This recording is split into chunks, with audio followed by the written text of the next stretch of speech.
Vagéibh ha óbhasach má harjan go bhfuil sin nuair cála an dú san an webinar seo mar dhein Chunntais-Shluaigh agus na céalaithin rí bille na Cànan Albannach.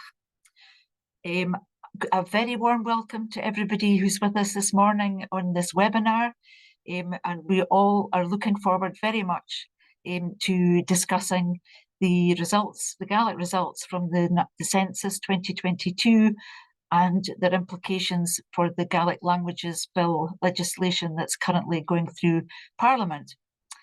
Canimi Sean and Bjorlas and agus notion Chunntais-Shluaigh go Gaelic. So just a few words Harjan in English to explain that the seminar will be in Gaelic.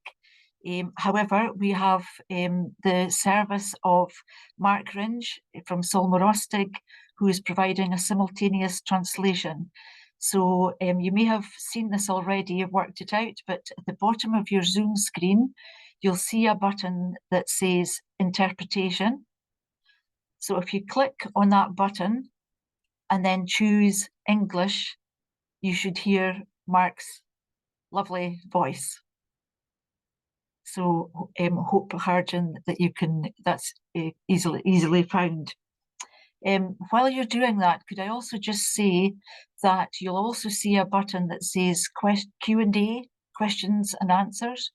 So at any point during the event, if you would like to put a comment or a question in that box, we will see it at our end, the panelists will see it and I'll see it myself.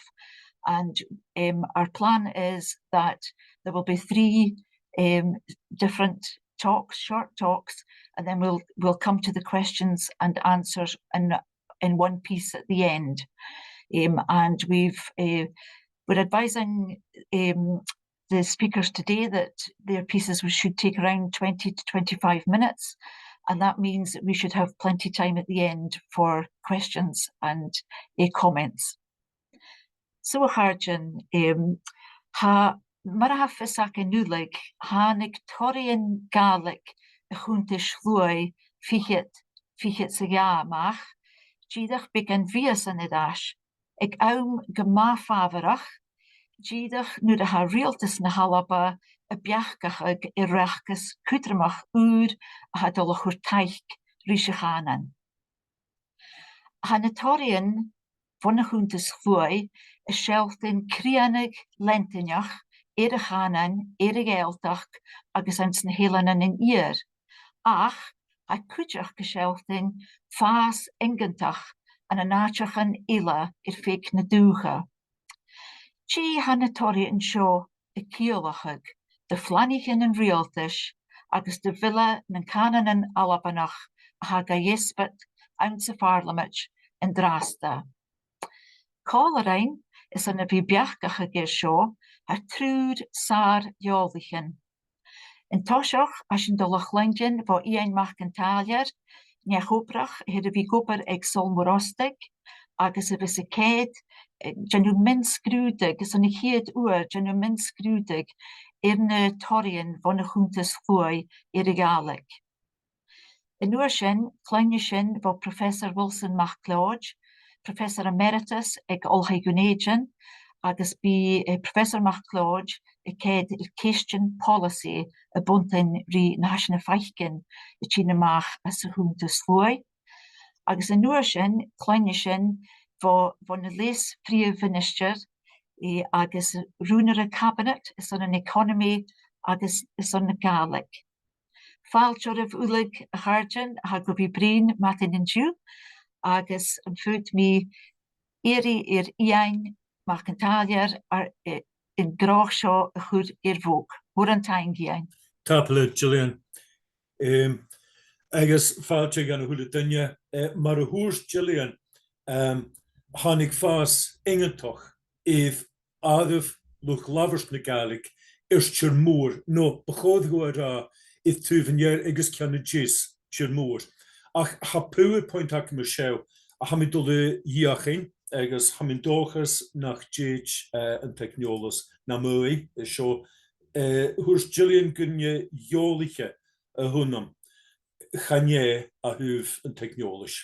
Ach hísin hacharas, ha mi an dúl, ha mi dúl agus an dóchas go feich sibh i búrpoint a ha seo i the screen. Agus sé toraidhean a Chunntais-Shluaigh 2023 ach ha cistinn an cúteach agus stocha go bhfuil barach cistinn in cos a Chunntais na ha de récorstin.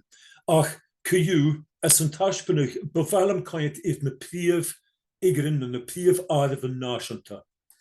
An nuasan I caint if na scídan fás for a bhfuil Gàidhlig if fás a thuh áireamh an luchd-labhairt agus nuairsin a thuh gheonne ag go bhfuil skillan Cànan eile itrinne tuigsin na Gàidhlig labhairtich léach nó scríoch. Bhíd mi súil if na trí scídan tradiisiúnta is Joey sin mar a thuair Julian go mí chealabhach ha críanach lientaineach irmhítachart in sin a thuh nearst na Gàidhlig ag iad cáinir sneach. Bhfuilm gotá caint if na háideachan if na h-Eileanan for a bhfuil mór chuid an le Gàidhlig háast. An nuairsin caint mi if buan an t-Eileanan a ha céilte di chéile. Chaidirna cíol if I caint if na herich if dhé bhil luas mar éis an plaf. No uiste tua if dhé ó vinne bhilda.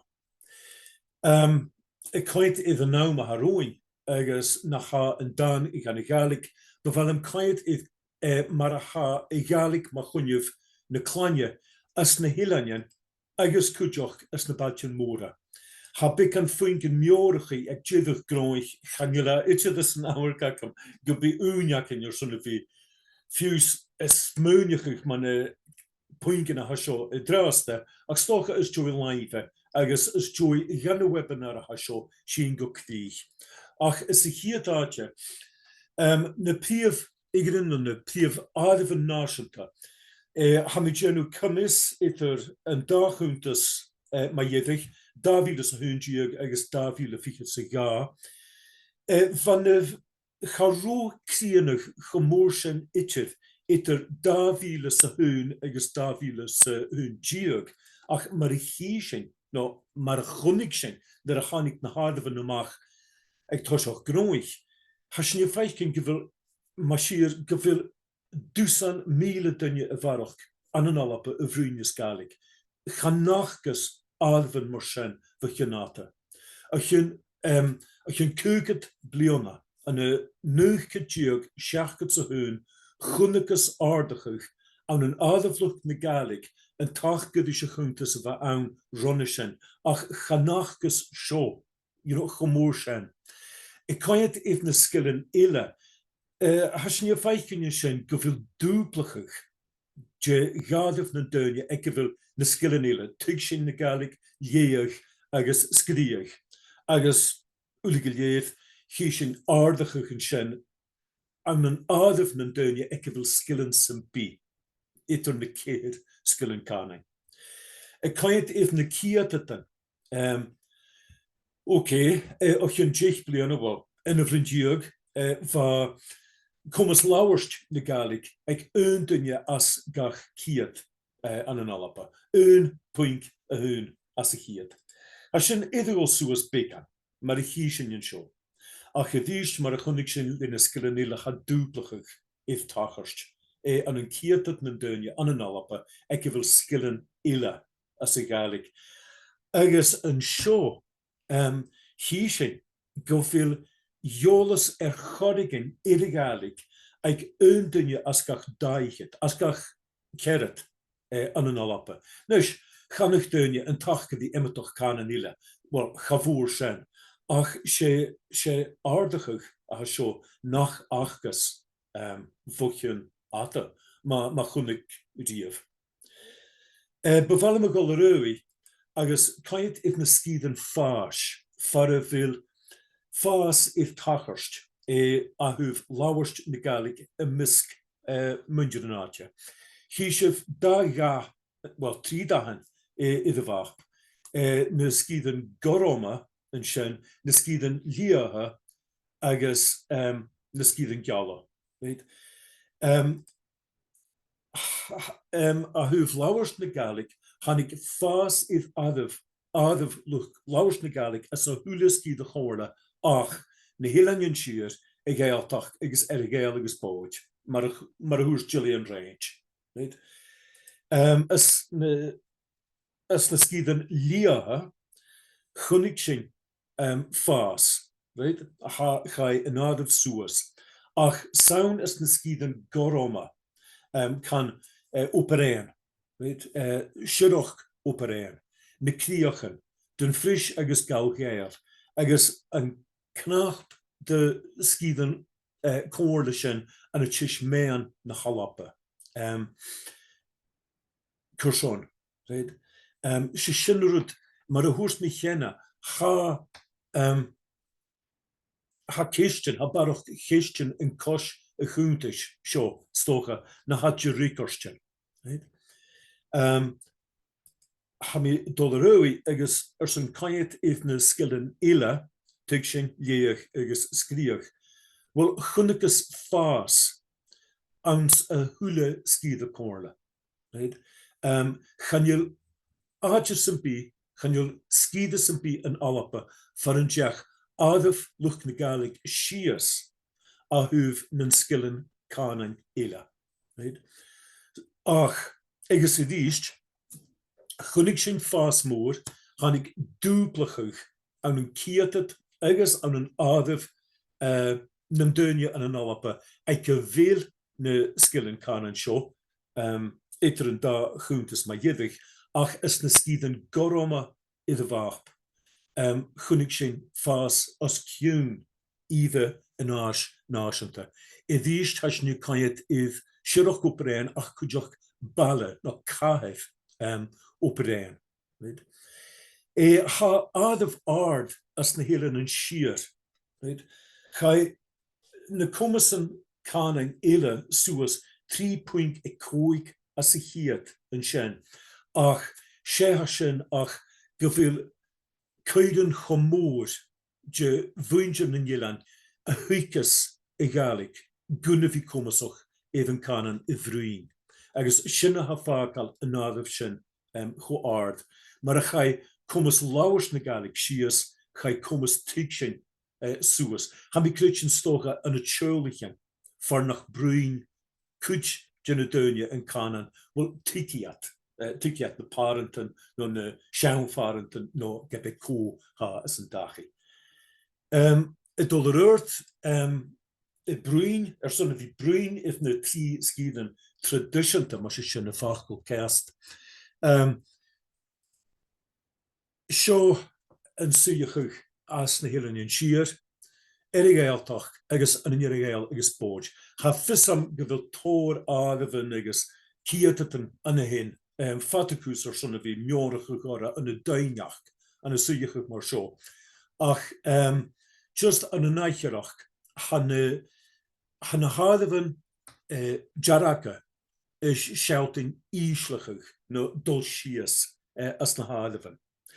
Hí sé bhrútagin Cànan éhín no anasach an dói a thuh na Gaeltach, agus sé sin go bhfuil duine a bharach an bhrúneas Gaeilge ar a Gaeltach, right? An tachge bhí dá bhílas a hún diog, ach leis mar a chai adamh an tlúai ar a Gaeltach suas, chai an ciatad sias becan. A thuh nan skillen ile cha ardachach if tachart, ach ule geleef mar ik sin ha ik galig haast ik krianach as a ule seug as na Héileann siar. Right?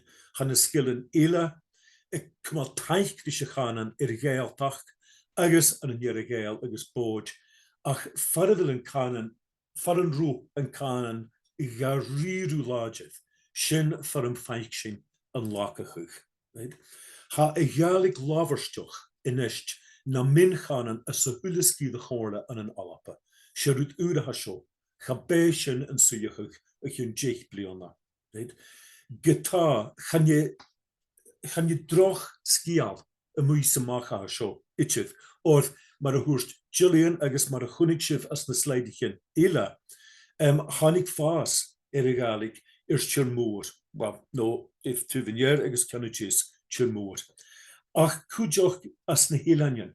Ha h-Eileanan agus áiteach an Riaghaltas for a Riaghallig ag a bhórchuid. Mar a hísin seo a bháp. Right? Híisih as a chláir for a Riaghallig na mór Cànan háast. Has an tuachta ha uamhasach ma chainte sin a bháp hísin uiste túa agus bhachta sa ana hin sé mór Cànan a cha is a Gàidhlig.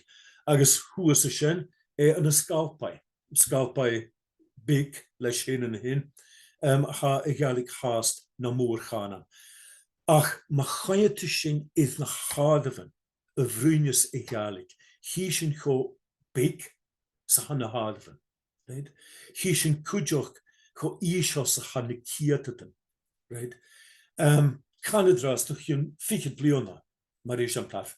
Ag Chunntais-Shluaigh Dhùn Èideann va a Gàidhlig ag hamis mas ma chuine seachatíh ochgad as a chiad an a dhéid scalpai an a dhéid grimasai agus mar sin a roi. Has ní feich gin íslachug a ha suspantoch éiviseach in sin. Uli gilléad ha becanas luchan na 3,000 agus 10,000 je luchd-labhairt na Gàidhlig a fuidech an an Eileanan for a bhilad iad an cuairteach a Cànan. Right? For a bhil an Cànan ag a bhórchuid.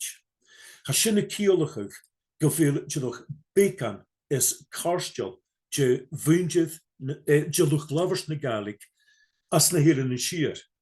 A fuidech an an áiteachan for a bhilad as a bhórchuid. No son sin a chur ma chuineh na h-Alba iad fat, hísin go bhfuil na sluchan na ghéal, mar sin na fachcail cearst, ghéal as gach fichid a fuidech an an áiteachan for a bhilad as a bhórchuid. Ha sinna tócam na céist dé go trícht sa dhéibh luch na Gàidhlig choram a Gàidhlig a bhrúin ma chad chotana is na caiirsneochtan for a bhilad a fuiach. Right? Agus ma hasni brúin iad 3,000 dunne, no 3,000 dunne ula gilléad a fuidech an an áiteachan for a bhile Gàidhlig ag a bhórchuid sé chúcaloch a sin do Cànan caiirsneach. Chromior son a bhícho dúach grúamach sin so a caiad iad na buanan de Eileanan ceantte mar a thuairt mé chadénne ga ciol a bhí fiochan dí Ilan fallé a dhéanú de bharai an tach go dtí bhatar sé. Had ceantte dí chéile le causa. Right? Had drochad I ceann scalpai dí na herich agus mar sin rört. So ula gilléad mar chunig sin ar a bháp saon an an uist agus barai a cha a Gàidhlig na mór Cànan agus sinné. Right? A caiad a thuh láhairt na Gàidhlig.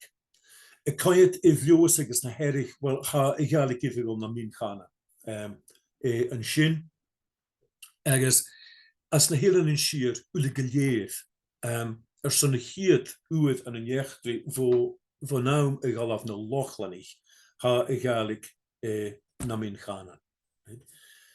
As an Eileanan scianoch mar siar go bhfuil gombrúin carstial de bhuindir an Eileanan scianich a Gàidhlig. Ha seo héin a tócáil céist agus thuairt mé mar ha nach chéilméar son a bhí dúach grúamach ma join seo. Ach ha an Chunntais níos amal if daine a bhí gin sin na feeding. Right? No, son na churan na dóile, ha an Chunntais níos amal if féin visig. Right? So, nuair a ghainichas an Chunntais mó chumas an Cànan, stocha go bhfuil na slachtantóis acamsa itarhealachte vo na slachtantóis ag manapi. Right? Gotá rinneach ramsachuch a chun bec an bhlionnachan a ha sealltainn go fúitin go iad mhór erebsa a chur an an toraidhean na Chunntais-Shluaigh. Fúilte sin go iad mhór na chadamhan agus na cíotachtain I chreitin. Ach mar a hí sin san réige a cha I Gàidhlig lábhairteach ag go bhór chuid an an nuair agus barai.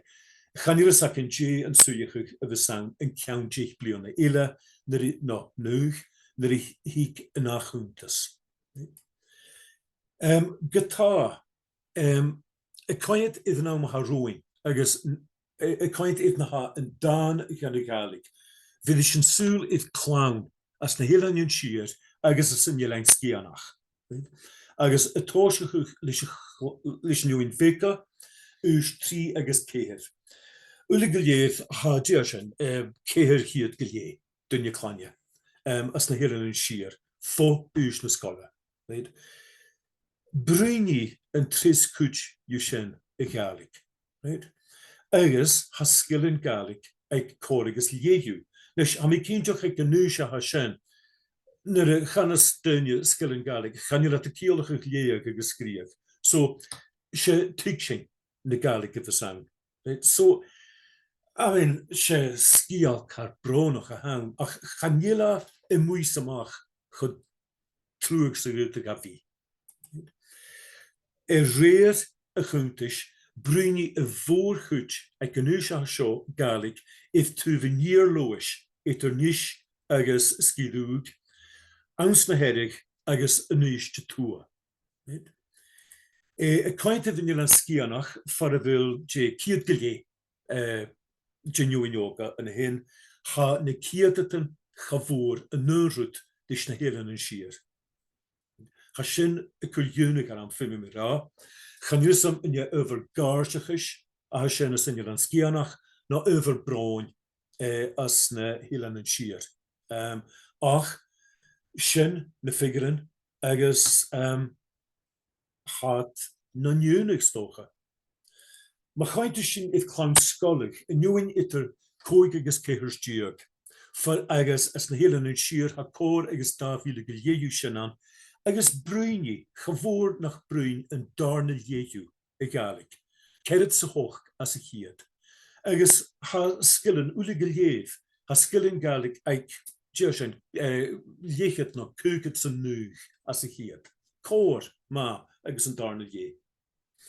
I ríist brúini a bhór chuid Gàidhlig if t-seiminear lois, as na heireach agus an an uist I fad ag ganúis a ha sin. As an Iain Scianach chavór nach míle scolar ann, agus I ríist han na cíotachtain na thuh lábhairt na Gàidhlig go má feasc if na h-Eileanan siar. Ha na skillin Gàidhlig ag an darna lé de chlan scolig in Iain Scianach. So big na sísle na h-Eileanan siar a chast, stocha na nniunig, agus leis a seo ha sin je feicin buain na scolig, súla mi.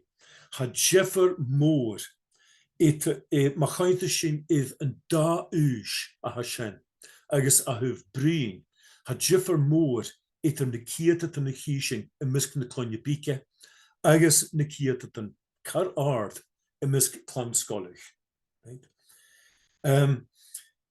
Gotá Cànan as na h-Eileanan siar agus as an Iain Scianach a bhain a ha clán ag go bhfuil Gàidhlig, agus ma chainte sin if na Baltin móra, agus ha mi cuma léhúil if an úratar. Thuig mi cóig de na Baltin móra if Sabhal överan. As a chiad áte, va dun dé lach a thuh na Gàidhlig as a dá Chunntas, as a chiad dá Chunntas as a líon seo. Dávílas a hún agus dávílas a hún diog va dun dé go mama lach. Hí sin nach heile sonrichte láideh agus hí sin go gaun sa ha clán vica ag go bhfuil Gàidhlig, tuadach síanar an an dun dé. Thuig mi dunéidsin, well, is sáilis gurí príomh bhealana, ceanna bhealana h-Alba, agus a chiúns go bhfuil fólam troféan na Gàidhlig stéite sa bheala. ha ceannaigh an láideamh ag Glasgow agus idirnis le chéile bhíse Gàidhlig agus ha fólam trofean na Gàidhlig stéite ó chinata as a dábhal a bhór sin.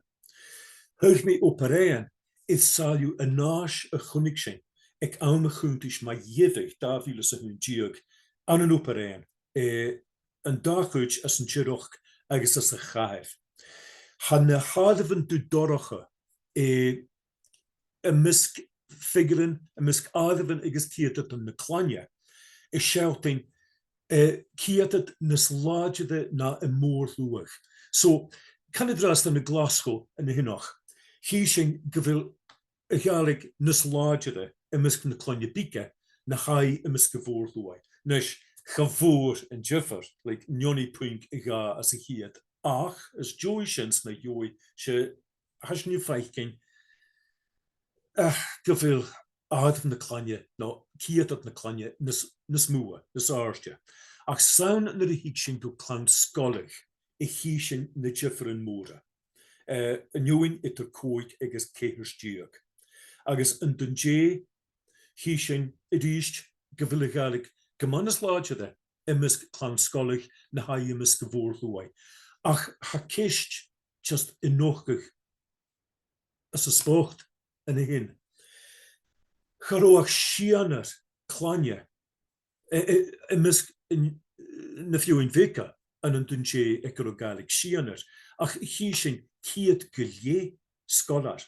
Cáte an dundé a hócad sin a Gàidhlig. Chanúr fricars na céis teacamsa. Chanúr fólam trofean na Gàidhlig bhí úting an dundé, so sé chéist cóas a Thàinig I Gàidhlig a mis na clanne a ha seo. Má chainte sinne Dhùn Èideann hí sin an a hinach. Just cho láideamh sa ha a Gàidhlig a misclan scolig cúsnas láideada na a misc a bhór luai as an arsinach. A caintead Glasgow I díist agus hí sin rutig an einsinach as a choláh má dhéadh far a bhfuil 3,000 chavór 3,000 scolar le eolas chárigin a Gàidhlig. Chavór cóig as a chiad, ná dunne as gach fichad.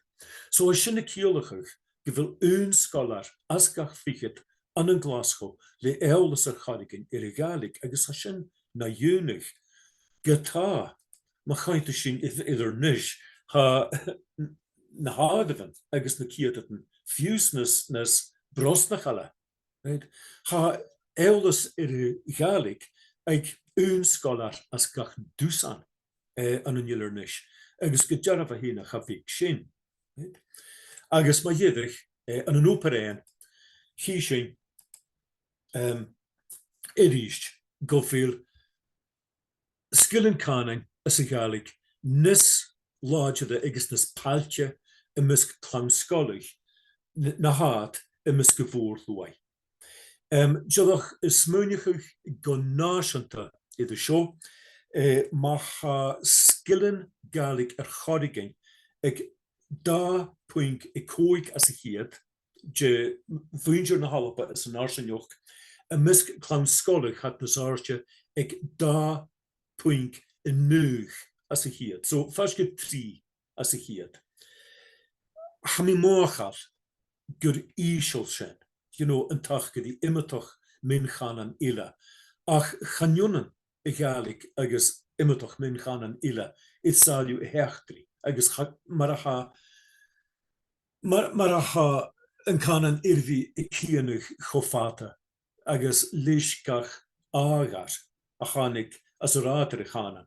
Ach díadach as an dealachach, bhfuilm just súl aichar ó thuirst iad becan faoin go meorachaí I seo. Iad an fuútamid smúneachach, as an núine a róin.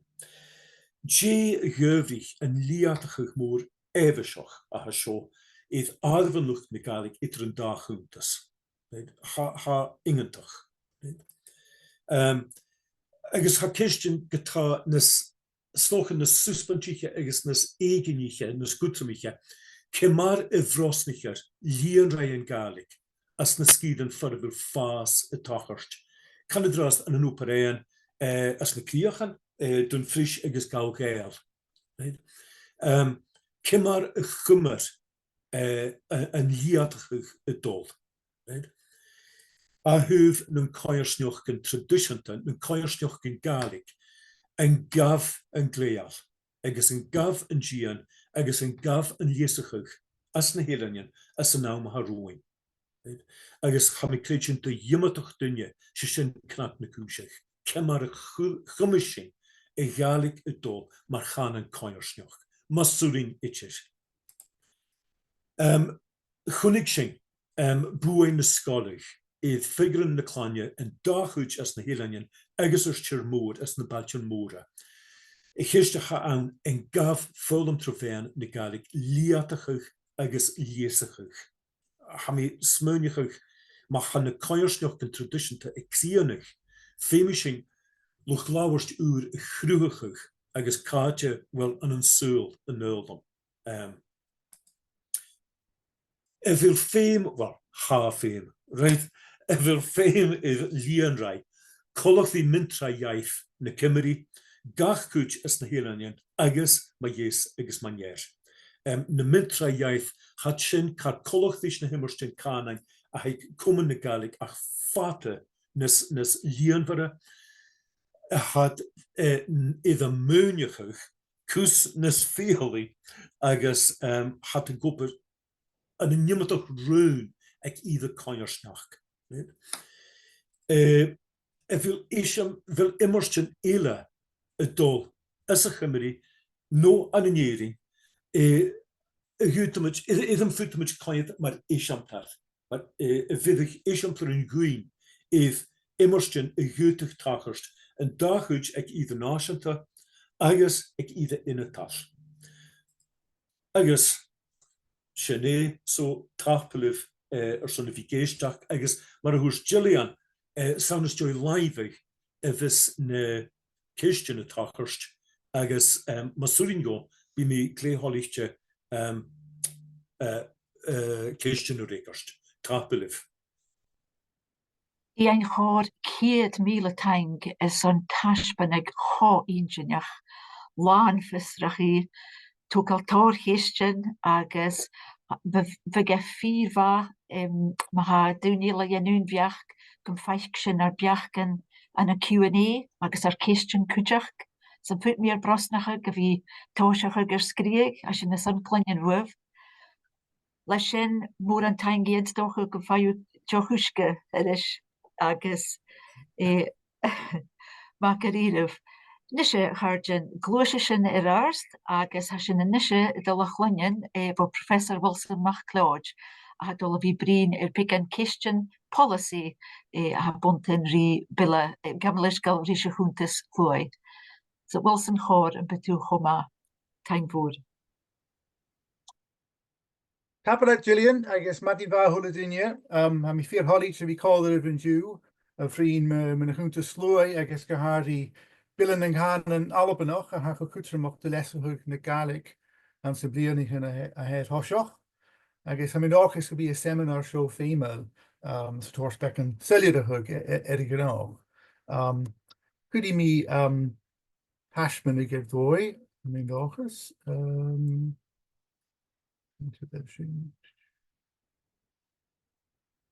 Right. Journeys, Kerst. So, bevelum, táisithug le bhí cáirithe cúisin a dúileatas an buniteach le dáta van Chunntais-Shluaigh. Agus mar a thunig sin, mar thuala sin bh Iain, ha an Chunntais-Shluaigh stéite is féin vesug is cumas an Cànan. Agus sé céistin binary as a Chunntais-Shluaigh.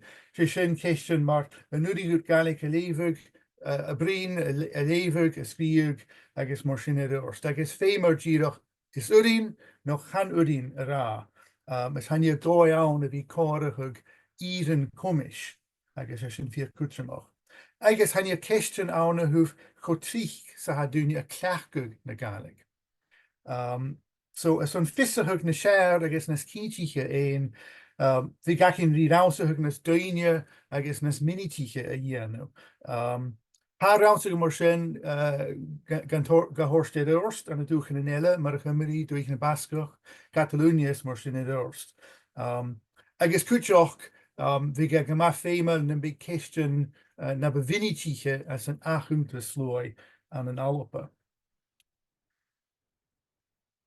Dilitas eile sé govel putti sin ra govel luach a Chunntais-Shluaigh a bhí luchd-labhairt haar úne. Ans na bekken jeket in de galaf a koloch govel barach is barach úne le cummasan kringelietje a goring heil govel skillen galikake. Ron of lierne neidjek shaket sa hun na gutje, vi kan Chunntais-Shluaigh a korige úne filente a hokug le galik an san dachi go ire voor. A harúne ha na frekkerste na toraidhean na toraidheach barach úne a hokug galik an a dóin h-Eileanan agus go jiffer ieren humish. Agus mar sin ha keist vunnitjoch akin naka frekkerst a sin decho féime sa ha toraidhean na Chunntais-Shluaigh in ist. Gahari tuva mui na skieren tradition te is Riaghaltas is mar sin dost. Agus maar hoors me gaf sin frekkerst a fémi sin en checker sin hummel na nien sin hat ha sin a scrútug in toraidhean. Putti sin ra ha mis mini hu gon toraidhean as a Chunntais-Shluaigh asúre mar a bhí dúil an a cúte gáin agus energie dúil an a dóin eile. Mar a cheall Iain Gain va críanug lentinjoch as na skieren eile noch as látere. Agus go jeireh mar a bhínichas mí is na saske tashmani, jerigan tashmani, stocha go na toraidhean van na helen an a torshalug a ha rogáchas a green an a cúte gáin. Gehiesel yet. Cúteoch mar a bhínig Iain hunnicus arstahug nach beic an san áramh luchd-labhairt ag tíre náisiúnta, agus be sinna chiad arstahug van nuair seachad sa hun, mar a híisiú as a chlár, bo jekit go jekit gan haar van a dolsias, gehadi et a nuair kifikit sa hun, agus nuchit sa hun, ach an oor sin fas, córas fikit sa chiad as an umbliana díag mierig. Agus get of an arstahug an san áramh luchd-labhairt van a harsta hían as the cummasan Cànan eile na barste buloch. So in ire le cummas galig a labhairt, so as fikit sa hun prinke coix hiet. Dúne a hors gumbuding gaif galig a levug ach gun cummas a labhairt no a scríug, Caishin suas kiet tichet sa ga sa hiet. Agus an join le cummas galig a hikshin gun cummas a labhairt a levug no a scríug suas kiet agus a hoch sa hiet. So arste hien fatan nas arste as na skillen fullingach no passive skills in shugshin. I sin tokal keist a mis meinihug govel I shouting green govel an luch frekkerst Feichgeloch en wie frekkers en heesten. Hanjelle dìreach a chudik me gan you gach bokse een arm gunne wie smuinehug kus. Or le wie a gragen nach uringaifach galig a levig no a hikshin, ha dooi ek dunje le bekken galig, kuring heel gewel galig ach go ire. Agus so a kielhug magutje, gewel barach galig ek in join a had you chuúnug vi kuring heil govel galig lavertjoch achge. Ach vi grause hug varach ge son een beachsin a chud gejervig. Ach parts an anasoch as na figuren an Chunntais-Shluaigh een. Tor cudromach eile van Chunntais-Shluaigh sé gun de gas an ire licherach an sa galig. Jedig an áramh glúne le skillen levi an sa galig, Tihet sa seach an sa hiet, agus dúne le skillen leis a hulle skill as a galig, dúne le galig a buding galig a bhrín, a levig, a scríug, agus a hikshin. Cain áras sin suas tihet sa céhir an sa hiet. Differ over in a cool shin, sin ra, fast Fulham Gaelic as the sculption. I guess Fulham Gaelic the Univich and a Jiffagoyan. I guess I shall cut them off for Gaelic policy and a Jiffagoyan and a Jifford Overden. Haar female de lesser na Gaelic, who've Varaki de Lorichen is mar sin dorst. I can be sweetie hook Gavella Nascutimiche Bulloch who've Conaltrug etter versente. Or Sharut ha inchinoch man lion as a Velshin, Gavel Conaltrug skriefje njo armel, a sheer as Nascutimiche na behe horshelte. En het ooit nachro ietsje vier kan fieke blian ash. I guess ha litterach het horst chormen de Unie, Gaelic glachkug en a barach hier barach co-hexen. I guess ha sin female kind of canon. Patron cudromach a chunniges harne jeketen miedig, shake wel lucht na Gaelic gan skulig fiug Alba, barach is barach.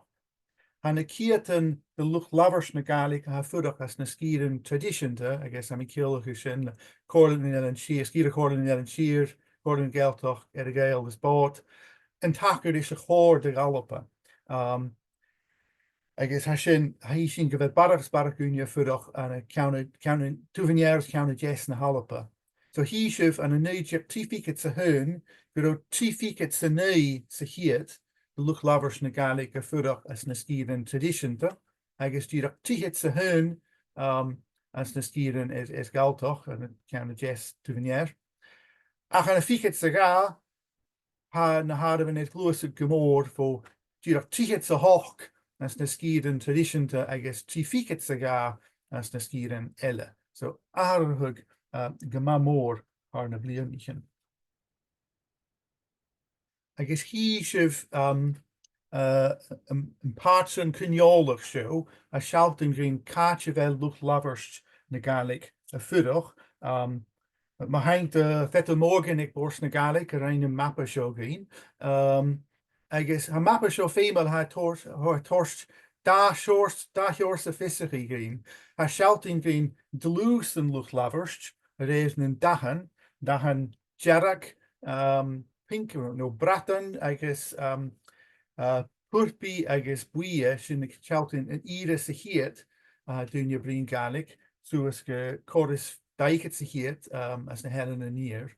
A kutjoch hi shuf na colovan uaine, I guess in a sealltainn an aarif de luchd-labhairt as na jiffer skieren. I guess hi shuf go arst sa ha na colovan and na toraidhean and na county Jess county in year na Halpa and a classical Denetian up at Ayan, I guess mar sin idrost. Ulugaleir, trifiket sa ga sa hiet a fudach as na skieren ha buie a vappa. Kishfor, Kemmeragos and Harstahug show Minahug. Well, ha misrinihug can be get cudromach ra nach roas and duel the Arstahug humor. I guess you jedev, ani mi kinshoch, how do I follow shock and be Arstahugs and beat on. How do biach, rakim heen, kayu. I guess Gahari ha gamaddulich and Harstahug show a the Arhian socialte. No Arhian policy etter Davila sa hunjiak, I guess Davila fiket siga. Gesindira hanach geshin aharhug mór geleor, no suspensioch geleor, a goverihug arstahug fiket sa hiet, and san adaf luchd-labhairt. Nisha 40 sin groen achteren a chorahug, a gutug buai horst in harven, fast Fulham tun Gaelic, buai BBC Alba harne blianichen, Duolingo, speak Gaelic, mar sin, I guess, pretty sin ra arstahug iavai na Gaelic and san arsinioch, and a mór an goi and an Alba. I guess, acharist hoof, mar hoors me hoof, biach ganelle show, big rausahug, na begainia yi as on scrúta kerste yerno it show. Stiachara immer gehorst is rausahug elle ga yerno vision gadich. I guess it's in Scottish Social Attitudes Survey, and a Davila fiket sa hun. She rausahug de horst at the Yellicha show, a clackug bogan rausahug at the Yellicha. Achganian shin, I gama inchinioch, go fast gan fachas fast mór a who've commas as a Gaelic and so also who show hard Jake bliana so attackeri da vilas a da yeek and out of Gunia a horst go you becken Gaelic ach so is for unsichiert geschia sichiert Kemmer Hackersen a you ha torst Chant sound you go rutte ken tachers you mislu in the halopa is ga arhian and an Iavai I guess arch in the Gaelic is a behe fopelig is mar in the doors you inshin jukka show tachers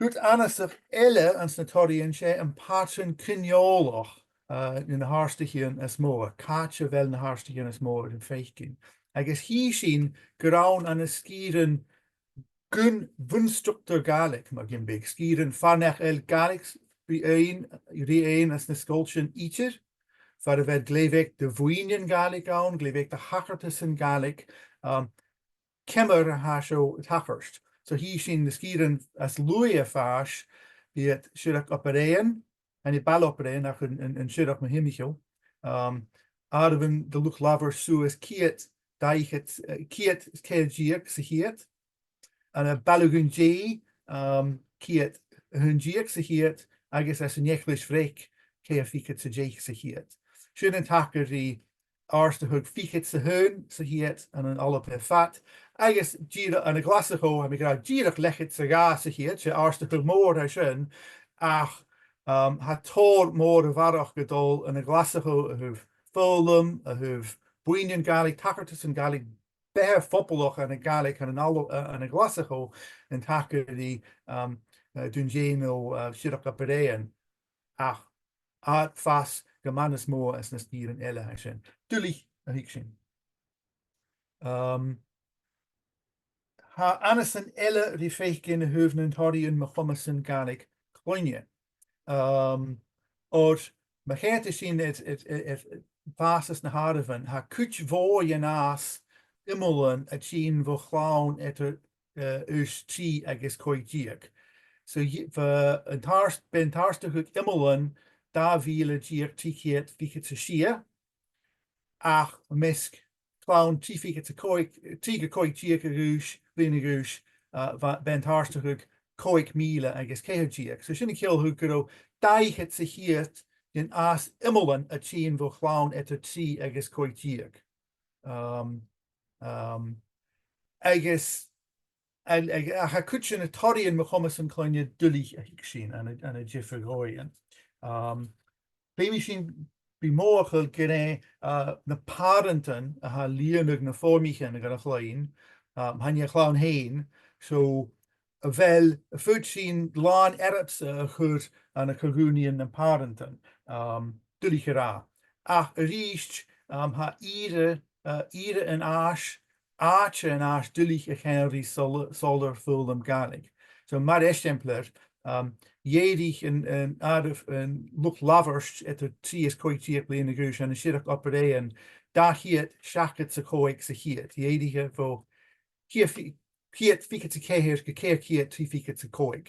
Show an a skira van Echel Gaelic a Heckes and a skull some be Kemmer Hashel Tachers.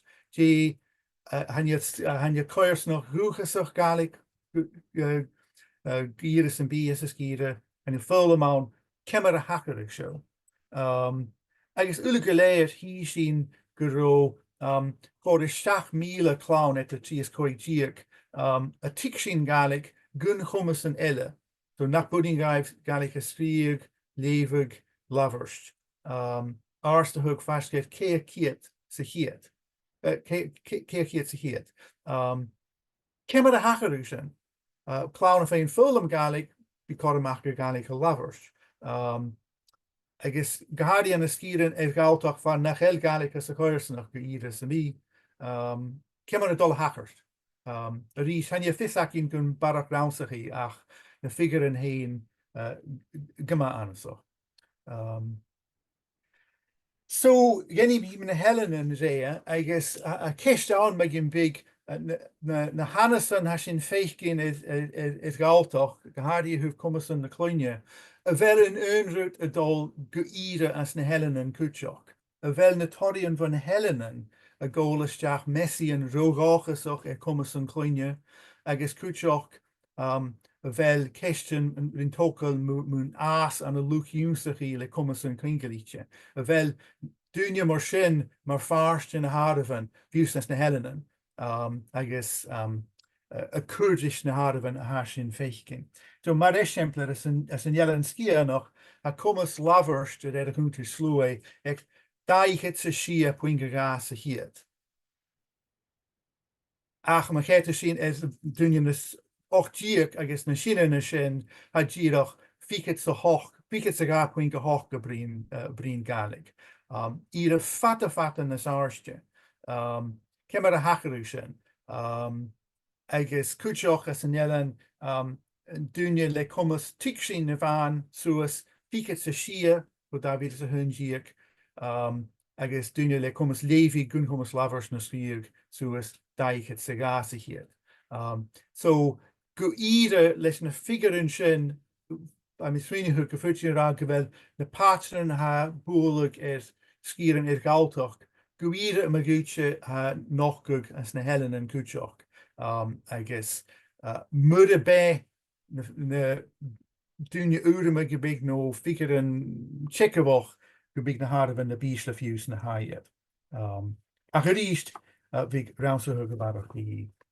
Am dal hiúnta gan isce ceistin policy agus bilan an Cànan Albannach agus mar na toraidhean Chunntais-Shluaigh a bhaintúine grá. Fuirtí sin a rá go a sparsing policy leasachí na Gàidhlig, taic imachaí a thóirste leasachú na Gàidhlig a Riaghaltas, a réir Iairtas, a réir Chorman, ach le príomhacha sáníte agus taichánite gona scíran Gàidhlig as láiteire.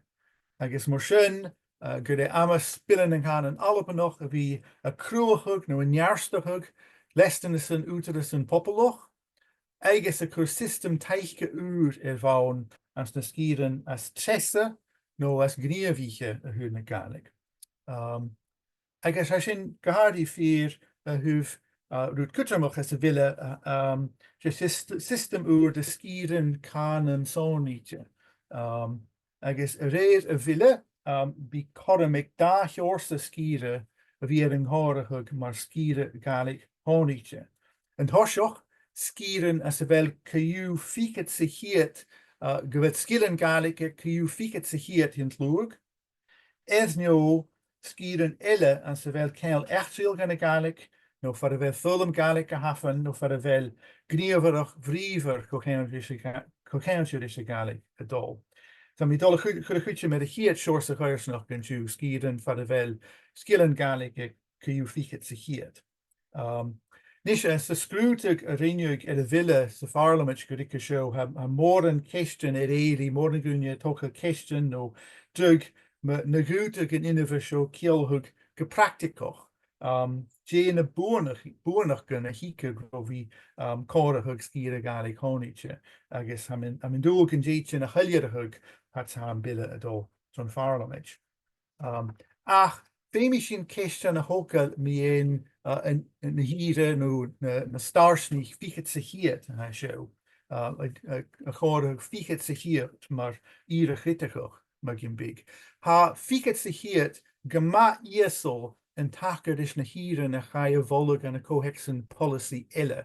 Mar exemplar an sa scrúte go rain séise an a dáhíle ficit bhólat íre luchd-labhairt ag daíchat agus a coic sa hiad, agus ha commissioner coirsnach an cimmeris ha copar an-dràsta a dhéitsan na mólag íre luchd-labhairt ag daíchat sa hiad. So fatan is áirstan ha cin nalapa. Agus a thuair na Gàidhlig bilan na Cànan Albannach a figure show de ichet sa hiad ha sinna ggólasteach dúine gun chumas labhairt sa Gàidhlig. Dúine dìreach le cumas tic sin na Gàidhlig chumas lévi a bhain. Agus ha sin cudromach. Agus a bharach sin féimi sin bhí mórchail go bhfuil ficit sa hiad gan tlúag go fuid sin a bhí ceolthú gléimhéic de gúine agus dígas díanú an daríileh le buon 4 veic de gúne. So mar exemplar an scíre ars na murachan an slúgan a dahiad dunne le cumas labhairt as a Gàidhlig. Buon 4 veic.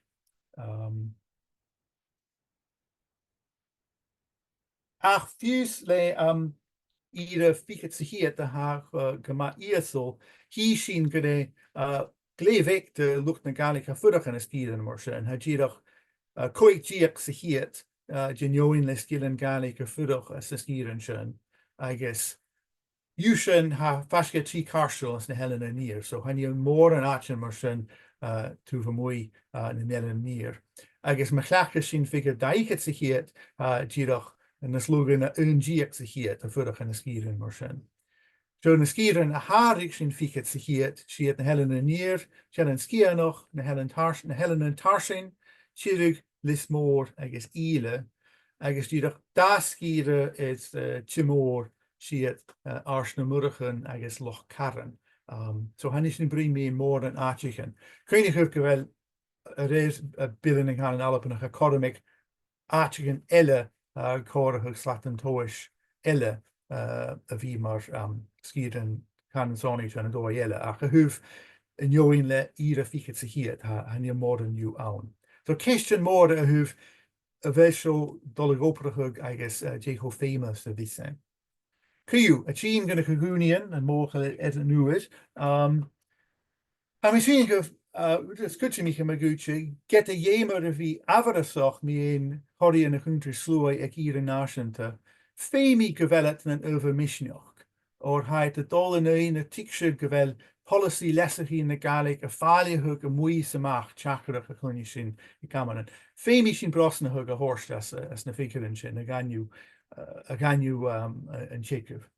Ach, yn Jacob ha tilio grausachi agus fisathug na séir a dhí stat na Gàidhlig, eolas a Gàidhlig agus go háirí cleachgug na Gàidhlig an a coirsnach.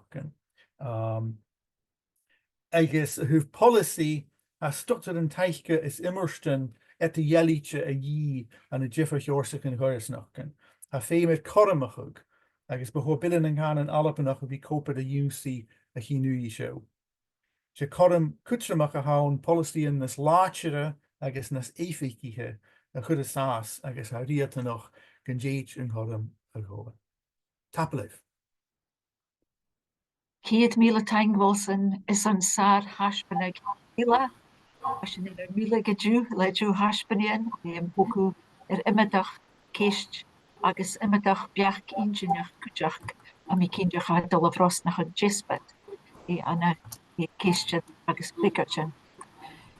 Móchal mar a thuirt cach gan an úr bevala mollig an cúmsin orn agus sin barach taliste fáilte Leas-Phrìomh Mhinistear na h-Alba. Forbes had al bhí bríomhrein an dú ma join Riaghaltas Cànan a freagair agus cimar a ha go bhí beacht na feichcin as a Chunntais-Shluaigh as Forbes mór an teing. Well, mór an teing agus matin bha a mi híneir mór an jónsachach mar ha an dú sa bhatain bhá Iain agus Wilson agus a mi cínteach go bhfuil na cogúnaí acah agus na beachcan acah dul a bhí nam chaine at sa ha a bhile a dul trá a Parliament. Agus fé mi rá ag an toiseach go bhfuil háast úne ann son áirichen gan a bhile. Ha mi sé dul a bhrín bhá beach in Riaghaltas ach cúteach fé mi rá ag an toiseach go bhfuil sin an san Riaghaltas mar a Mhinistear ag gíri clúnsin ag beachcin ag dúine ile na beachcin bhá dúine a hán sás an a roin na Gàidhlig nó luchd-labhairt na Gàidhlig fat. Ha is acam hín nachel na frickerstin acam fat agus ha tar oper rianu agus fémi sin bhí ag oper cála. So han títal acamsa in dú fricker in riachgas an sealltainn. Frickerí gu ire. Ha mi sé jam beach go bhfuil bille na Cànan Albannach ún Jennifer an taic sa bhéal in Cànan. Bí an bille mar bhíon gus jifir I dhéanú. Hai folliseach nach bí an ruchgus a tors buí a chularud a tacharst a thuúh na Gàidhlig, neo a chula project. Ach ha mi cínseach gan chic buanach gan von ville son immerst Gàidhlig agus imidach rún de húl a Cànan. Bevelum fachgal nuair ra man ville. Von ville bí dlestanus ministerin na h-Alba gus rá inelach na Gàidhlig Ollamh Cudromach ha torst cuach dá ministerin na h-Alba gus bún inevin stíachach son oper nun úteris in poblach agus bír an dúl gan ulich úteris in poblach na h-Alba planich Gàidhlig agus lei sin bí a gáil stúr fá rá inelach agus na bún inevin.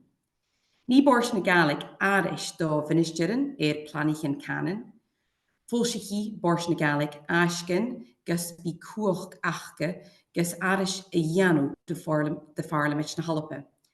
Riaghaltas na h-Alba son gan bí mar fars na smóa de glestanus an bors na Gàidhlig, a bhí taic rí coirsnachgan is fölum, le cudrom coirsnachgan, mar a chuirst Iain agus Wilson, se sin knach a chúise, na coirsnachgan inadal, na coirsnachgan tradiisianta.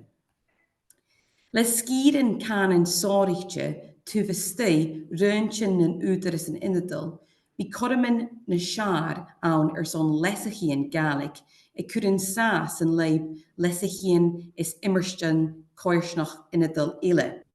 Hasin uavasach cudromach, mar a jainig Iain Mac an talar, déich trich sa luchd-labhairt na Gàidhlig, ans na skírin tradiisianta, brín I Cànan, neo a fein serivision, etc. sa Gàidhlig. Fémi sin áireachach leis in bille seo son skírin Cànan sáireachte. Fémi buanachgan a bhí ann.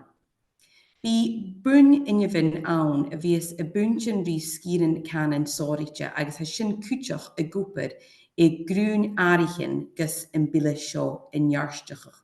Agus mar a chuirstmi ha háast úne ann son áirichin agus son in bille seo in nearstachach.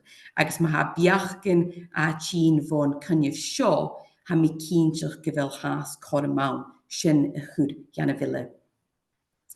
Va na taispaníon ag Iain is Wilson glé insinach. Ha mi is múneachach gan bechóirgéin a bhí torst in ara Iain Istrichach von Chunntais-Shluaigh. Bechóirgéin dúnin a bhí feinach, dí a suringéin júmsachach von Istrichach sin, agus cimar a bechóirgéin ar programmin is immerstin áireachach garéir.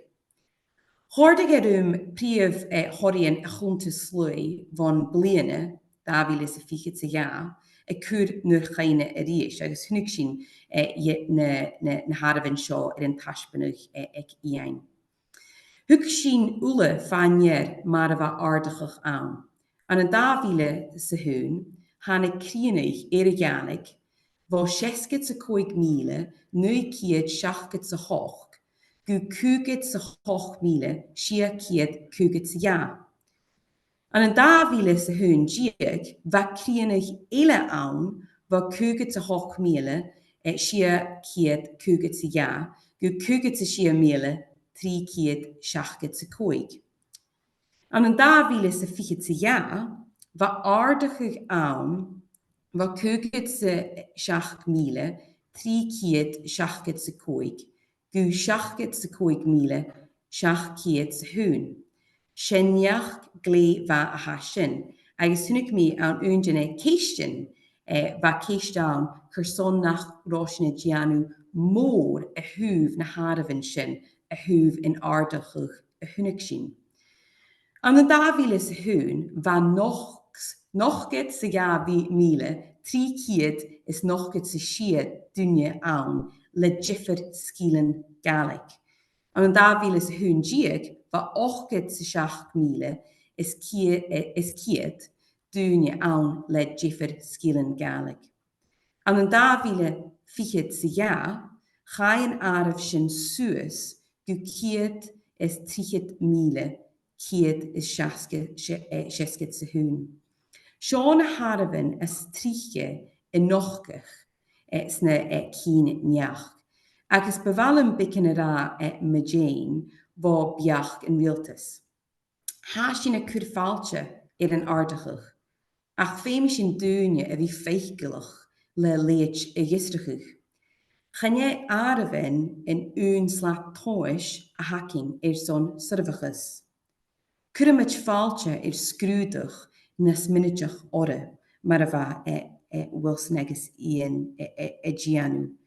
Bechorgéin a bhí Johnach féinach, dé a suringéin jungsachach wopa son ar policíin is programmin obrach.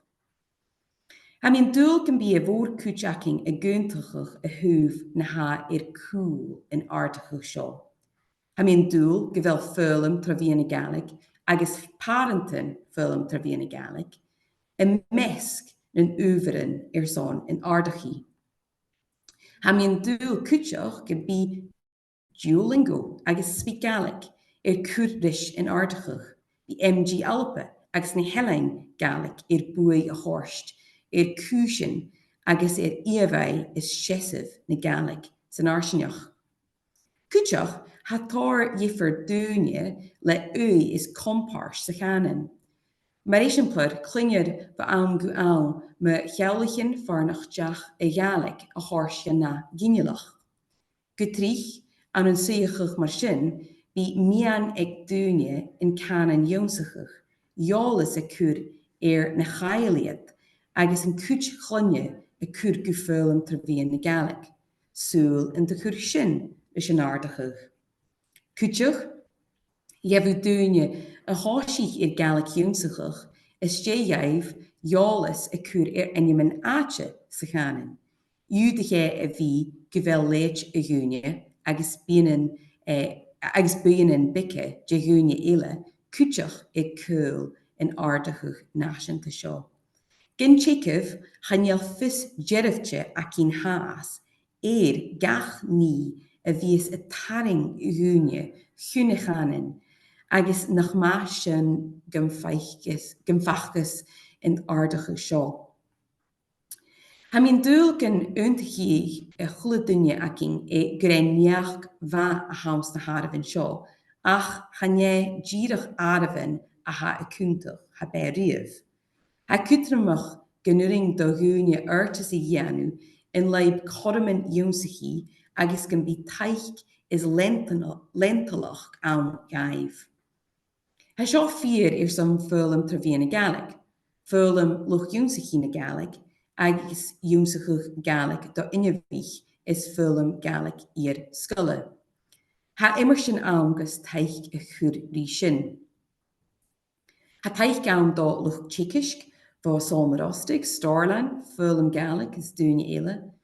Ha tachartasan is choramin Gàidhlig tuva mé na scoile, an cúr dói le jifir buin in Gàidhlig, agus ag dìreach a bhíos seo, héit cuairstin déireanach jespit an ardscoiltin Gàidhlig a chumal, tachartas sáirite ma a ham hín a céinechach. Ha lentalach rí feiching an an Jónsachach do innevích. Ha offagar an cóirsnach gan an.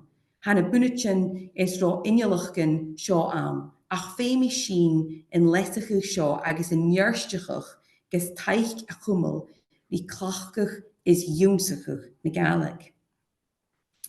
Han Chunntais-Shluaigh a tógal céistin me na ddífir cheorsichin dúlan haróin son Gàidhlig an an scírin le Shluaigh bic agus ans na baltin móra. Ha suiachachan agus dúlan Dheirghaltaigh achcha. Ha Iain is Wilson na céistin seo a chocal agus féimi sin a héist a chud a bheall dúlan nas imich ílte an gan Gàidhlig an an scírin le Shluaigh bic agus maha dhéimis sin a dhéanú agus cimir a bechorgain déalach rua. sé einam an tachirtes seo an freagair an riachtas an suidheachadh. Bhealm a chéis seo a chur, dé an suidheachadh a hacking. A ríis sé neach mhór man suidheachadh gan Thàinig ardachadh an áireamh Eileanan de luchd-labhairt na Gàidhlig, agus an áireamh de húine a chanas go bhfuil scílan Gàidhlig achcha. Fis ag am cúteach far a bhfuil na dúine seo. Dé na patranan a dheimhir an scíran na coirlan agus go nó ardachadh ann in cútean scíran agus críannig an scíran eile. Gus an suidheachadh a tuig sin, suiringéin data is scrúdaíonn na sminideach a chhlachgach. San suidheachadh seo féimi sin fiarst a tórst gan opair hín scrúdaí. Féimi sin ar fuascailin a dhealamh an eolas a hacking an suidheachadh. An bacháirgéin cúteam a chur.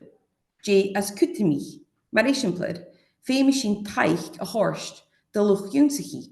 Féimi sin cúteam sáiríte a chur feilm trabhíon na Gàidhlig. Féimi sin taic nach big a thorst an Gàidhlig an scíran le slúi big. Do coirsnachgan agus do chachirtasan is immerstin far a bhfuil difar dhinnealach a tín cóla. Féimi sin luach a chur an opair h-Alba as an chic imimeach búnach de húil na Gàidhlig. Féimi údaras an poblach taic chur ris a Gàidhlig agus rí corman economicach agus ha sin son gan cruach iad óprich an Gàidhlig. Ollamh Emeritus a chórst an ruachtas ríist. Ní an ruachtas féim ma ha rá innealach acin leis an gníomhan ha a dhí agus príomhachas an imimeachí go chur orra. Ma ha buin inneamhan acin le suspans mar a bachár agus ma ha immerstin freagairach a fáin taic sna coirsnachgan. Mar éisimplar, dúdach gan cúr an rá innealach príomhachas taic dìreach feilm trabhíon na Gàidhlig, dúdach trona buinneamhan gan bír súlachach gan tóir údaras an poblach Albannach in taic sin seachad, a cha folaseach gan féim immerstin taice a bhí ann dìreach sa chiad dul amach gus an tamas sin a cholanach. Seo éisimplar eile, dúdach gan cúr an rá innealach príomhachas immerstin coirsnachgan, dúdach gan bír súlachach van a buin inwin gan cúr údaras an poblach Albannach, taic rí planigin is immerstin coirsnachgan, ach féimi immerstin coirsnach a bhí ann mar ha a dhéibh in taic agus an bí príomhachas. Mar a thuairt méid táiseach chúisin, cha tóir an bille seo buí leis héin a chulamh rúin is rún de húil na Gàidhlig. Dúdach a bhí mar bhíon gotá gus deanú cínseach go bhfuil sin ula ar príomhachas an Riaghaltas na h-Alba, gealaíonn na údarasan agus immerstin coirsneach i gúpar cála. Han bille seo stíochach structure is bógan ruchgal dhéin gus dífar a dhéanú. So ha an bille únjin a frickerstin a chanéile a dul a dhéanú dífar leis héin. Maní sin cínteach go bhfuil an bille frickerach bí riachtas acin ericaris an suidheachadh ach féimi sin ag gúpar cálaigh son sin a dhéanú. Tapléibh Gillian. Ceit míle Forbes son órad scanal ríist par an rosú meorachaig agus brínar cúteanna príomhachas an na gúta go bhí acin toraidhean sa bhile. Ha mi móchal gan an nuair ach ha mi feicin go bhfuil big an chéiste acin, sa mi in cumain, gomór an cumain Dr. Wilson McLeod a ha rima húban i ho, seorsach ag na chéisten agus leis sin fuid sin glúasach go bhí brínar cúteanna poingin is Keistjan. So Keistjak in hiad Keistjak in Keistjak is poinga hounds over me. Chin vo moire ni Androchain, Martin Vaira, moire skrieg, fuse mahadunya ga misig heen, big and fioli, nach jo chohara a haun an a shin heen. Nach a shin a sealltainn gevaldunya is an het heen a cheal, Riaghaltas. Am ysmynachag Èideann an sy'n nuair nu da van nara gilior a fi gra gyro Gàidhlig achga. Taic Mhór Ostaig, sy'n ffyd mi heistio ystúrig go Iain, Mhór an taic Iain. Tablet Gillian, agus tablet Vada. Ha gyda'r fe hyn ham ysmwynch gyfil ffeim an hyn, ha sealltainn bai, agus share bai na mirún, like fica dúit, right? Guitar, ha mi moachal, ha mi tuigshin rút a haus vigra, me Èideann as een nuair agus gyda'r fe hyn an Ollamh as een nuair as een lichd-labhairt as een unavlin Riaghaltas, vi genúr de taic. Ach ha mi smynich gyda'r fe hyn hanna ffigur yna ha sio is sealltainn rútigin suspanchoch socialta y taic an Ollamh sulimische a húf féin iafai gönje mar Ollamhanich. Ha mi smynich gyfer sin idlé vo chist a chànan. Ha mi smynich gyfer sin I feicin darút y taic. Ha dynjan is baile Gàidhlig agus sé dúrút a sin ach cúideach ha mi smynich gyfil dynja y fiach in die fiarsten a hug a ha gan sonrachig mar Ollamhanich. Agus ríist ha mi smynich gynne dúrút a sin cúideach, zodoch biach fersanta. So, sé dúrút a hauna fáde ach chan i'r sam jeich o cúideach al sa chae a húf a fi a cruachach policy. Tapalúf. Céad míle taic Iain. A mi tempted a fi dolce Michael bord an-dràsta ach a mi chodúlich ach chétig a núnig ein mar sin dul again tron a Keistjan. A Keistjéla ag ein seo ha gun ura agus va se pein mis Fhoirbeis a tócal ar a Keistjo na betre sé a scríbte chuala sin toras na neachgan agus an asúl na Gàidhlig ma chríanag na Gàidhlig sna scídan tradiisianta as a Chunntais-Shluaigh. A chadjach móra na rá man arst is garíirih a reinig an a glasacho, is Dhùn Èideann, is inis, is Eileanan. Bos siú smynachag go bos sin na djanu gilior man an dúneach sna baltin móra agus an gamalishgal ma húlan agus chailmi pararomi gamalishgal tashiti. Bos siú smynachag go bos sin na djanu gilior man an dúneach sna baltin móra agus an comas cúd rí fás is clachgag na Gàidhlig. Dwi'n can sgrin ac am y leim Michael big an gamalishgal. Yn ffwyd mi stoch o cheisio chwr Wilson tosioch? Dwi'n agus ik sy'n gwybod cwydioch Ms Fhoirbeis.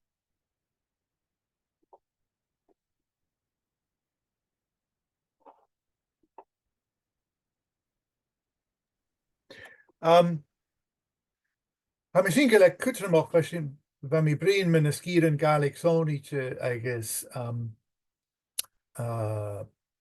gyda da hiors ysgir y gwtig ydi yn corahug mar sgir y Gaelig sónite agus ha corum ag na balchan, wy'n mynd I cestion speech am un apadean hw siw, ha corum ag sgir yn balcha fi yn corahug mar sgir y Gaelig sónite. Ha misschien sé geest arsing a hoek mi nuair a mi brin sé dìreach a ha dolle hielhug vi féin immerve skire Gaelig sónite.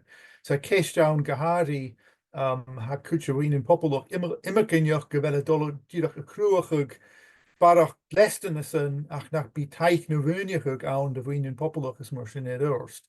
So a keistjaun kemmer de groes Cymmer go as an innovisio a chleachgug as on féin líonraíonn nó coirsnach in beca a dhéanamh brí main líonraíonn mar sin é dorst. Agus ha system an áwn as on sin dhéanú me gúte a thuh immers an áwn an a jifa vouchen, maar Dunetian is, sasan immers an a Dunetian a thuh a bhí stéthug mór in it, no hub, big sin fémar as an Dunet haring called. Agus cúteach a céis fórán mi ein ba céis down ag dul mi ein quantity versus quality as in gleich cudromach an galig an Alba. Ach, ha siahug anasach ac in a cútean a bouchen mór nach fullum die ein de luchd-labhairt ichid. Ha du a céis down mi an operéan hunni mi seo cúteach a thuh mud of tiku isteach a ulm to the in the galig agus coig bli in a goose. Han ayu isteach the hull na galig ichid. Han you cod him chinaun sé beck and blianichen le source program on transition ienu marhakas a himmery. Hanyel galig a Czechisch was na bunskulchen illes mar sin fius an a balaglasaho var vel fulm to the in the galig le lacher hanyeli as na skulchen ille ichid. A mi swini hug gewel roiniach en farsing yi as on balle mar glasacho na Dunetian. Ach ha codamic a villa show ach a mi swini sé keistes moor a vel dói an fiol a chud in a cravan a hu tí ha kilhug a na skirich an honitje. Dé na bonach in hike gas kemmer a chlaku koersnoch an dechke show as an innovative show as on nesahug a yena. So keistes het biel in the parliament mi swini. Céad míle taing Wilson, an put me sin hug a pein, Miss Forbes, was a pein is an cudische chorige show. Wel, fa mi dyrch dolara, chanial gyrior jwniach gan y politics awns yn di, sy'n mi cyn sy'n gyfel sio un generation plad yn ele. So, ha mi hyn y cwyd taic rys na harfyn dol sŵs fiag na dŵche, agus ha mi asyn cochilcher rys y hiad cheist, asyn y sealltainn gyfel misneach ag dŵne, ha misneach ag dŵne oge, maar could je gaan hij trofilm der via een Gàidhlig, has je gema prosel met een Gàidhlig. Agus heb je smuntje gewil sin, has je een veiching aardiger voor een ginjeligen ile. Ach, voor biach na Riaghaltas, maar has je een dolle kosk erget, maar ha policy een dolle viaking, maar ha lugen ure dolle viaun, femi sin femi fis a viaking huv na harvin na hamasanacking agus J ha efochgach agus J nachel efochgach. So ma hana ha an amasacking vi een jarstachach a Gàidhlig, maar Cànan biol, Cànan a ha a clinchen, Cànan a ha dúne a clachgach. Se rud gema eter Gàidhligtje vo Cànan ag vel amsa vel biach ag dúne. Ha mi se a brein bec ein Frangish, chanel mi filante an a Frangish, chanel mi a clachgach a Frangish gutrich. Agus ma va Chunntais-Shluaigh dol viaun, udach mi a gra gevel skillen acum an a Frangish, a chanel Frangish bio an san seall chacumse. Agus sin an jiffer etter na hamasin a huv Gàidhlig mar Cànig ag vel biach ag dúne, amsa vel biach ag dúne, agus Cànan biol. Hais acum gevel mór rianu a huv an lug, a huv policyin, a huv múniachach, agus son sin, son rydyn sin a vi eifachgach, fémi sin a tuigshin na harvin, agus a tuigshin ha a gúper, agus nach el a gúper. Sin genuen unut an a ruin na bierle. Ha a gúper, ans na servishin slantje. Nach el a gúper, ans na servishin slantje. Sin unrut leis fulm trefin a Gàidhlig, leis na buin in Gàidhlig fat. So, flickers na ga na question. Céad míle taing Gàidhlig is an ar frigartin. Switching close gan an nachist a shogun ure cúteach ha fáineach a bhfuil cúnarstein Conchage innova nashant in the Gaelic, agus taic gan the Gaelic, and a caharvaltian, a luchd-labhairt, mar horrig, bilin and Cànan Albannach. Kimmer ní an Riaghaltas cíndeach, can be 4 chorm coirsneach and a moorvaltian, innova ein, mar areas of linguistic significance, and a t-seiminear, fargur docha nach bieg na cordon, cho-taic rishne, gamalishka na cordon, cho-taic rishne, cordon, Gàidhlig gamalishka. Nisha, co-victonach, freagair a horse gan a heisio, Miss Forbes, thank you. Well, I'm spending gyfel dwlidas awn in lysi heisio. Ha bachor teug y fiawn edrych yn darwyd. Mae hasyn ha bachor Emeritus an een policy via kielchach gewel policy ile teachem.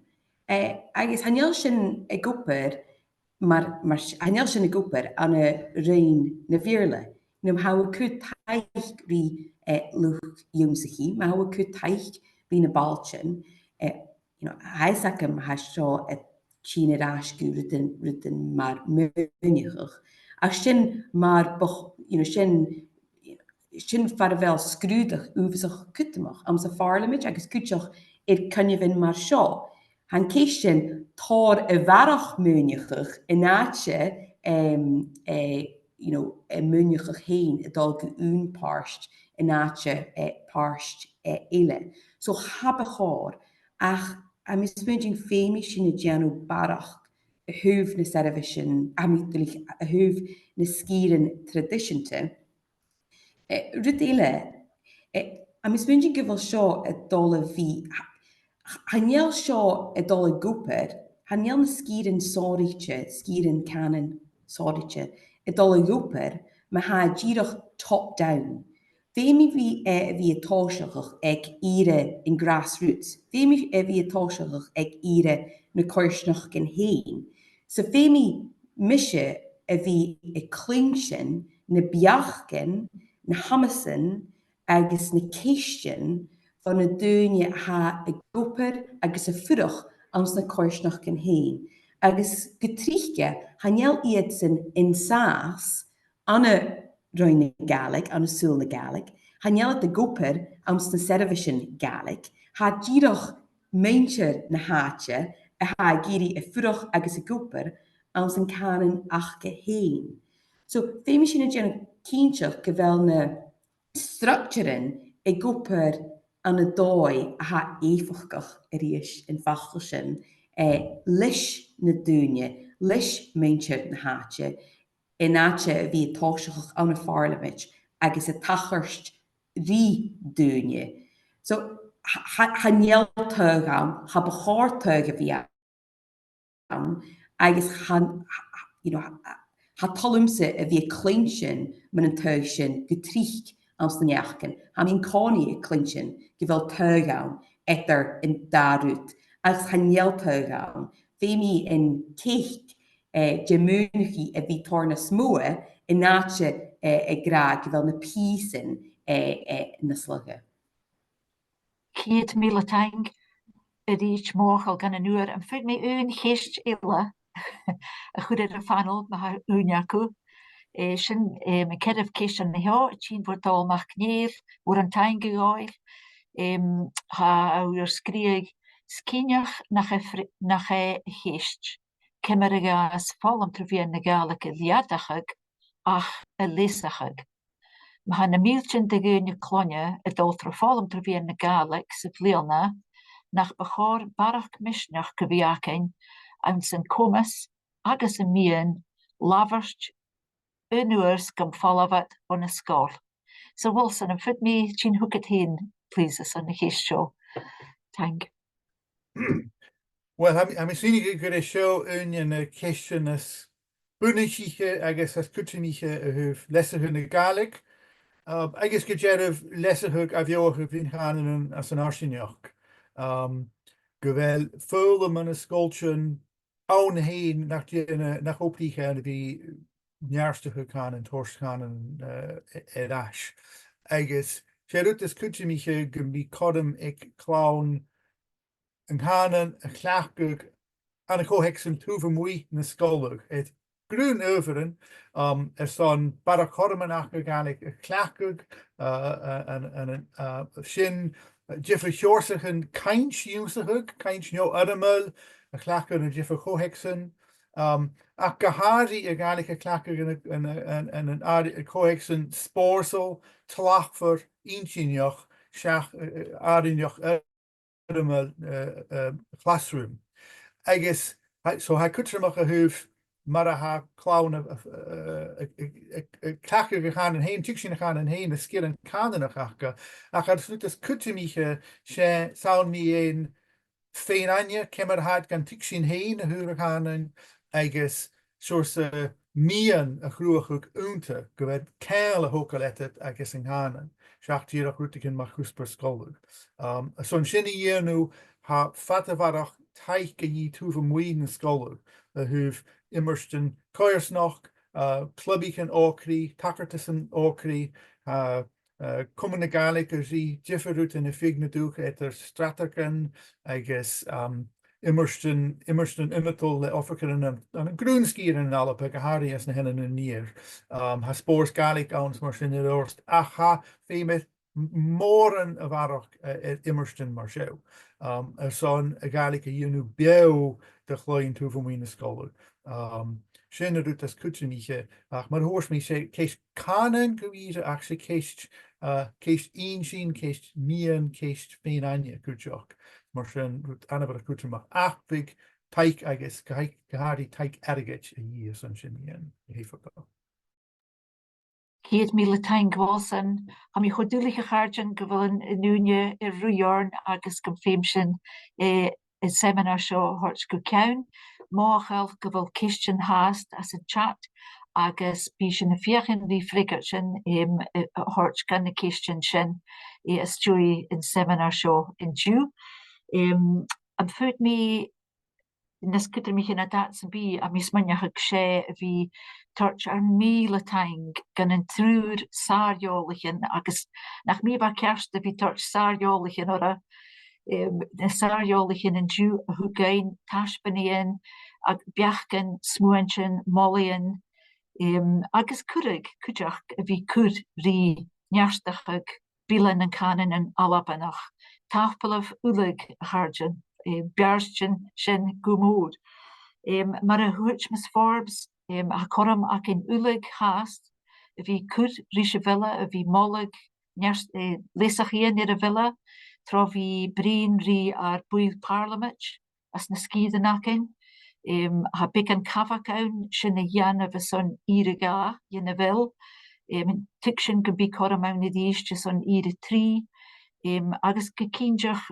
nu de hikem a-mach govina 8 situation be koramak in Kurdish na jispeten huv na peace and lug Lennis en 8 slashin han jispet bio agus koramanak in ulig ein vi Kurdish rische villa show tafel of kujach go gan een neter hengere vak in een jure neter hengige maroon Mark Ringe Wilson's Smedrick Janov werk is je screen keet mi Latein gewerk doch is geroy voedeste gejore vi kummel soes rische Gàidhlig en Jispet Kujach ma ha heingedal kujach kri dochter Marceline nicht Claude Harry ma huv hede vi koperle ne kistjen ga ma kujachig Kujach ma haing go mek machnéel a chur in webinar show dói agus chaitoru per a strach